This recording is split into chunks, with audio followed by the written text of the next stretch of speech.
Here's a law-based fact that if you can hear it, it will serve you in every conversation that you have with yourself in your deliberate creation forevermore. The more general you are when you approach a topic where you know you have clogged pipes, the better off you'll be. Now think about what that means. If you don't have any clogged pipes, if you're thinking about something wanted, then the more specific you are, the faster the momentum and the better it is, because you're carving out a path of least resistance to something.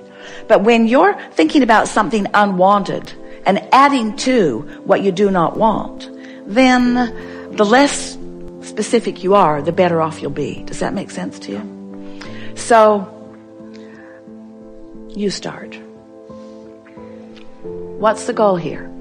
To find the first pure thought about abundance. A pure thought about abundance. So just reach for a pure thought about abundance, which means try not to have it have any relationship to you. If you're not feeling abundant, then be good to leave you out of the equation for just a little bit. So let's just talk purely about the idea of abundance. All right. I would like the idea of abundance to make me feel free. Now, you don't feel free with the idea of abundance yet. So you just said something you don't mean. And this is something, now friends, we said we're going to really be fine-tuning here. So hear this statement. When you say something you don't mean, law of attraction, here's what you do mean. Ooh. So you poked at it with a stick and didn't get the results that you wanted. See what we're getting at? So let's, rather than talking about abundance and money, let's talk about abundance. Abundance of clarity, abundance of sunshine, abundance of ocean. Are those easier for you to feel abundance about? Definitely. All right, so with the idea of fewer clogged pipes and just more free-flowing thought, lots of sun abundance, isn't there? I never wake up and wonder, well, wait. Esther couldn't find the ocean for 3 days last week. So that statement was not exactly accurate. Whether I can see the sun or not, I know it's out there. Whether I can see it clearly or not, I know it's there. That statement feels pretty good, doesn't it? I know it's there. I really never worry about the sun not being there. There are aspects of well-being and abundance that I just take for granted. My belief is never challenged about it. I just know that there is abundance around me. Yeah. So I accept that from the unseen, abundance flows to me in this form. And so it is logical to me that from the unseen, that all nature of abundance will flow to me. And that in the same way that I can be in a vibrational place of just allowing that to happen, I can be in a vibrational place of allowing more abundance on more subjects to happen. Feel how free-flowing that is? In other words, no resistance. Those statements were easy to make and felt good as you make them. Now that may be all the work that you need to do for one conversation that you're having with yourself. And you can tell that you've done good work because you have contemplated a subject and you felt good while you contemplated it. So we're going to make a statement to you, really to all of you.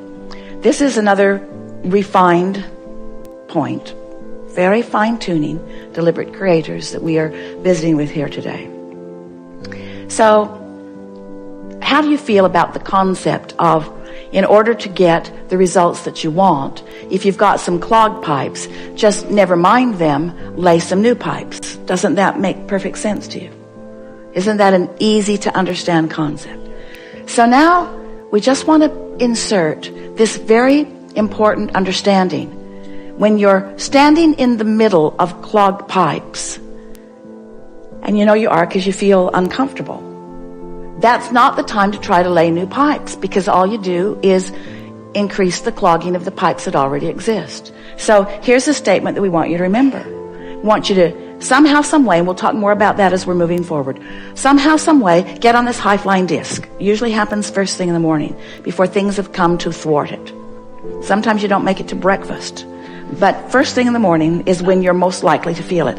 And the more you reach for it, the more you care about it, the more you milk it when you are there, the more you will own it, the easier it will be, the more the momentum will be there, the more often you'll be there, the easier it'll be to be there. So let's say you're there, and it doesn't matter if you even know how you got there. Esther was talking to a friend on the telephone the other day, and they got on the subject, and they were laughing so hard. They were laughing so hard that neither one of them could understand what the other one was saying. What? I can't understand you. What? I can't understand you. And so Esther has decided that she never needs to meditate again. She'll just remember that conversation, and she goes right to that high-flying disc. In other words, when you get hold of something that feels like that, just milk it and milk it and milk it and milk it and milk it, and use it for your reason for feeling the way that you're feeling. So here's the statement. We've been teasing you about it. It's time to deliver it to you. Do all of your laying of new pipes from your high-flying disc. All of them from your high-flying disc. So the other day, after laughing and laughing and laughing and laughing and laughing with this friend, Esther replayed that conversation over and over and over and over and over and over and over and over and over in her mind all day long. We'll tell you what they were laughing about. We warn you, you kind of had to be there. So they're talking about the same thing that you're asking about. They're reaching for high-flying thoughts. And Esther is saying, I've discovered that the more general I am, the easier it is to stay there. And so she was saying, I love words like clarity, and I love the feeling of invincibility. And I've got this pen that I pretend is my magic wand, and I'm just waving it around, and it feels like the entire universe is responding to what I'm asking for. And all I want to do is think about these things and talk about these things. Esther said, I'm afraid I'm becoming like a vibrational snob. Because I'm not willing to go to other less good feeling places. And her friend said, yeah, it's like others can't quite understand us. She said, it's like being in that room at the insane asylum.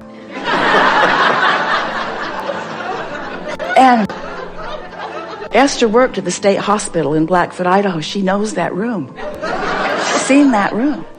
So Esther began laughing. And then one or the other of them is talking about people walking by and hearing them laughing in there and saying, just leave them alone.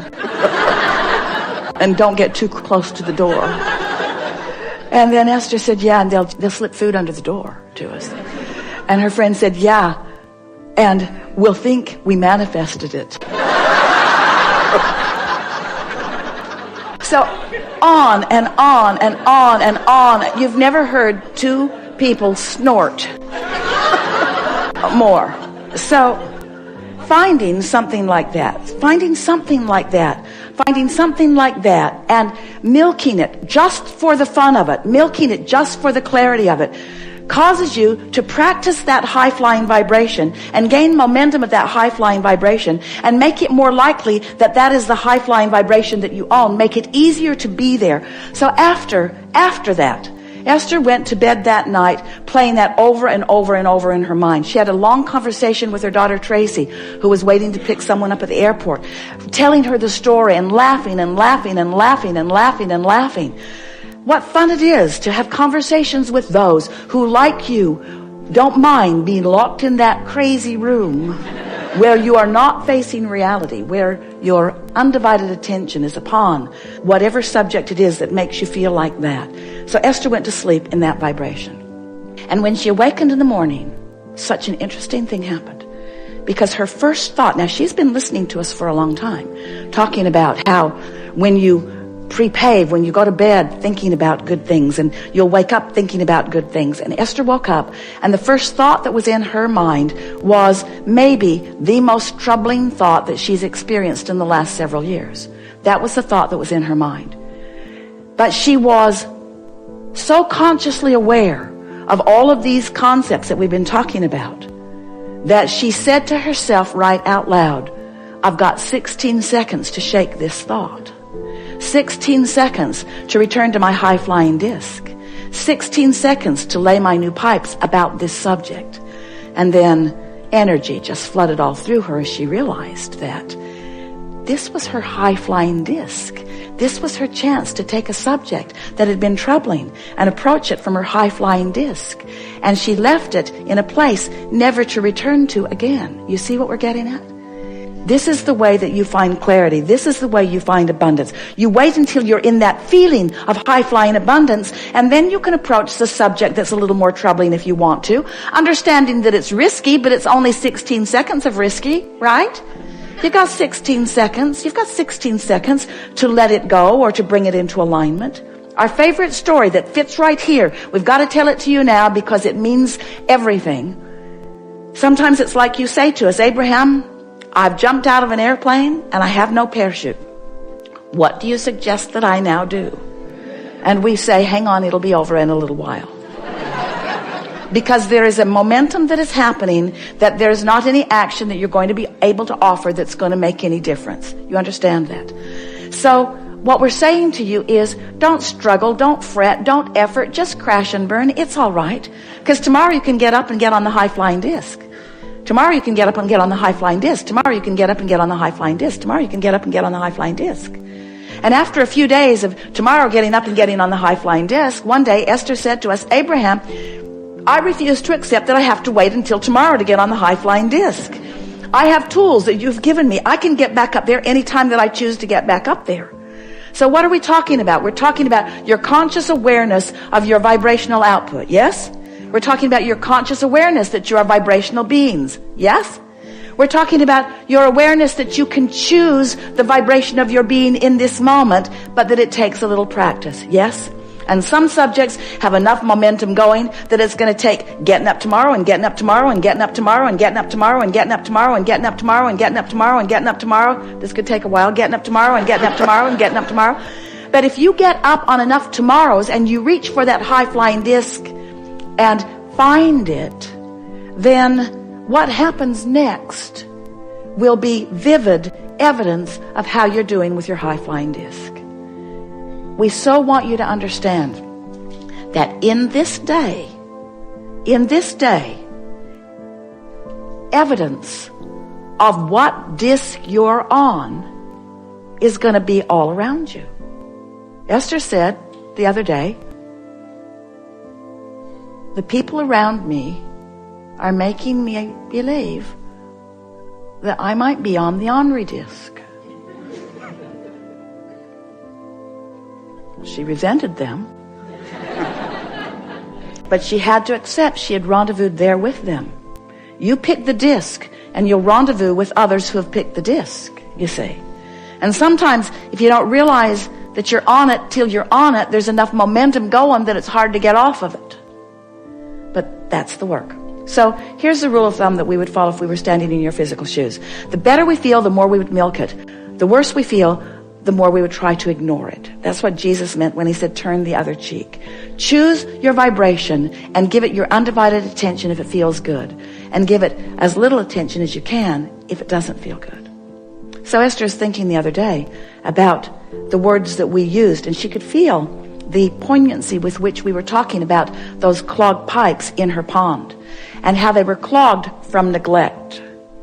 And Esther got this visual image of pipes that she's laid to all kinds of things, wanted and unwanted. And she's got open pipes to unwanted things and open pipes to wanted things. And what keeps them open? Attention to them. Attention to them keeps them open. She's keeping the path of least resistance open to wanted and unwanted things, yes? But if she neglects them, they just clog up from neglect. So it's a new, even better application of this clogged pipe analogy. What paths of least resistance are you carving open every day? I hate that guy. I've always hated that guy. That guy is such a pain. The guy dogs me. I think he stalks me. He's everywhere I go. I don't like that guy. That person at work is everywhere I go, always in my face. Who's keeping the pipes open? That's what we want to ask you. You are. You're always the one who's keeping the pipes open. So if you look around any environment, whether it's the environment of your memory, whether it's the environment of your work, whether it's the environment of your family, whether it's the environment of the people that you are moving through the freeways with, whatever environment that you're moving around in, you are the one who's keeping the pathways open. You're the one that gets to decide. So be more specific if it's a pathway you want open, and be more general if it's one that you would like to just sort of stop. The more general you are, the less momentum there will be. Helpful? Yeah. Really good.